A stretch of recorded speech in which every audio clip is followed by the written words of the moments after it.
Good Wednesday morning of the third week. I just got back in. I was out, had mass, and then I just had my oil changed in my truck. It was a wild morning. This is hours later after I did the first two. Anyway, it's the prophet Isaiah, the 45th chapter.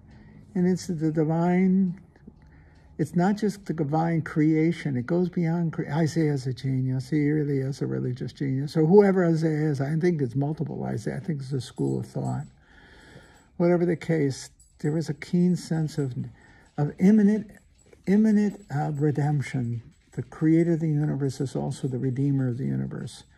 And he brings about a primal justice. In the end, he makes all things right. I'll read it to you, and you can see it. And he is very much engaged in the infidelity of the people. He redeems the people he has loved and who has betrayed him. You've got to figure it. Isaiah, the prophet, he's talking to perhaps the leadership of his time in the Jewish community, but the people themselves. The story of Israel is a story of fidelity, infidelity. Moses, the greatest of the prophets, the greatest of the leader, he had his hands full. He and his brother Aaron had their hands full with the people crossing the desert. It's a great symbol of life. That God, through his leadership, to the leadership he gives, is always dealing with the recalcitrant people. Yet God is faithful. The kicker is God is faithful. And I think of the church in this regard. Although among the clergy of the church, of which I'm a member, our infidelity is the grossest form of it. And you see that also in the infidelity of leadership in the Old Testament as well as the New. The apostles stumble often, and Judas betrayed them. You know, and it's yet the divine fidelity. There's a line in the monastery, God saves the church despite the clergy. Or, you know, there's a lot of truth in that when you look at it historically. That in so many ways, the leadership of the church has not been faithful, or as faithful as it can be. And yet, the church continually is the instrument of the divine redemption. It's the new people of God. It is the new Jerusalem. Christ is the new Jerusalem, you see. He is the new Moses, multiple images, you see, capturing both the fidelity of God and his forgiveness. Creativity is creation and forgiveness. And also the great story of the people, faithful and unfaithful, all at the same time. Sinful, just like the rest of us. When you think of sin as not breaking rules, but as infidelity, either passive infidelity, in other words, we do betray, or we don't love well enough, you see, or we don't love well enough. We're not actively faithful. We're passively faithful, or even passively sinful. But are we actively faithful? See? That's a different question when you look at it that way. What's what he writes? I am the Lord, there is no other. I form the light and I create the darkness. I make well-being and I create woe. I, the Lord, do all these things. Then a great line, let justice descend, O heavens, like dew from above, like gentle rain. Let the skies drop it down, justice. Let the earth open and salvation bud forth. Let justice also spring up. I, the Lord, have created this. Let justice come from the... It descends, but then the earth receives it and brings forth it, you see.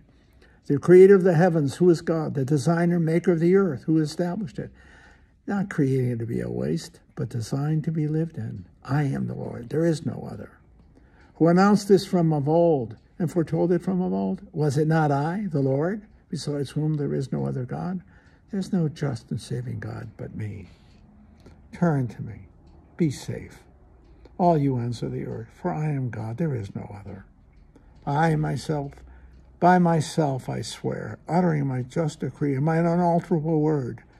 To me every knee shall bend, by me every tongue shall swear, saying only in the Lord are just deeds and power.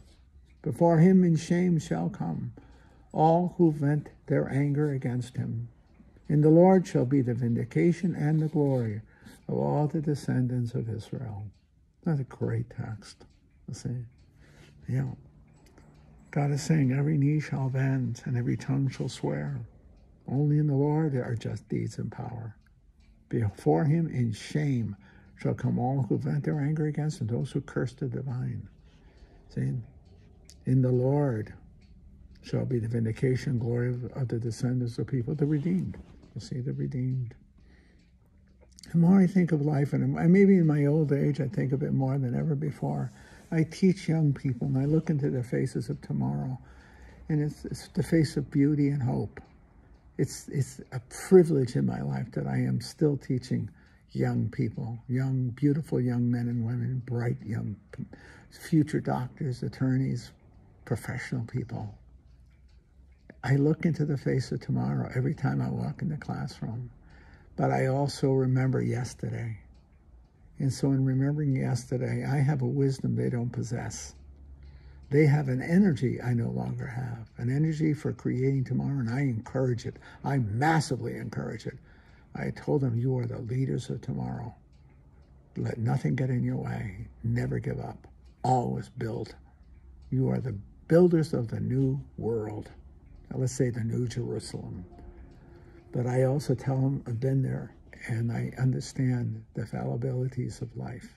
There has to be more than just the hope of tomorrow in terms of our own existence. And I see the horrors of the 20th century. While I teach them, in a sense, a philosophy of hope, I also understand the tragic bite of life. And when I say to them more and more, there has to be more than this life.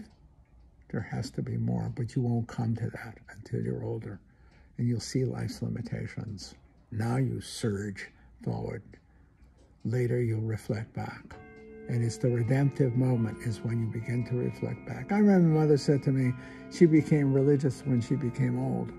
And I can understand that. Does that mean she was a pagan? No. But she became reflectively religious as she's gotten older, and I see the same thing in myself. I'm more religious now than I was 40 years ago, 30, 40, 50 years ago, but not in a pious sense, nor in a legalistic, canonical sense at all, I think, anything of that.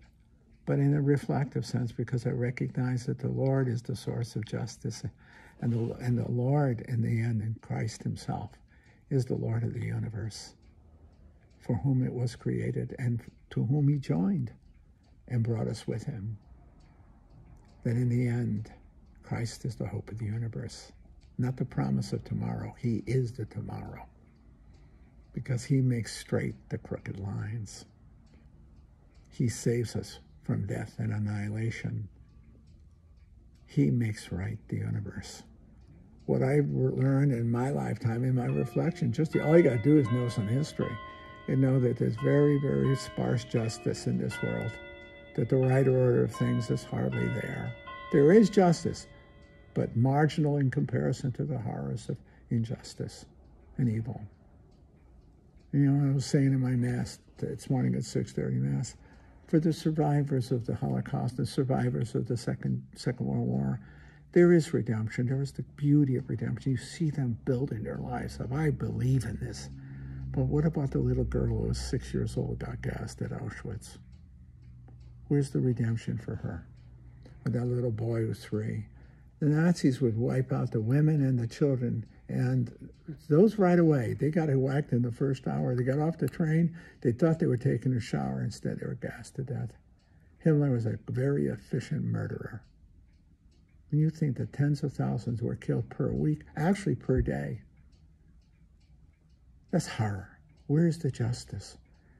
As much as I love Isaiah, and I do love Isaiah, he still is envisaging the evolution of justice, the growth of justice from the earth. I don't. I see it as in part true for the human heart. But in the end, there has to be more. There has to be a transcendent justice. And I see that only in Christ.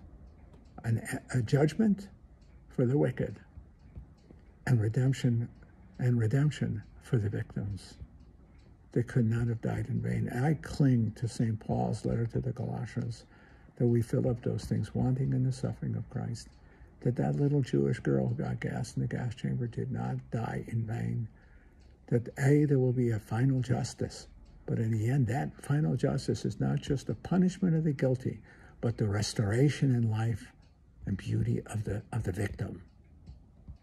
I hang on to Christ. I hang on to my faith in Christ. Hang on to it both hands, both feet. I'll bite on it if I have to, because I want to hope in the personal redemption. I want to hope that there is more, because in this life, there isn't. It isn't enough.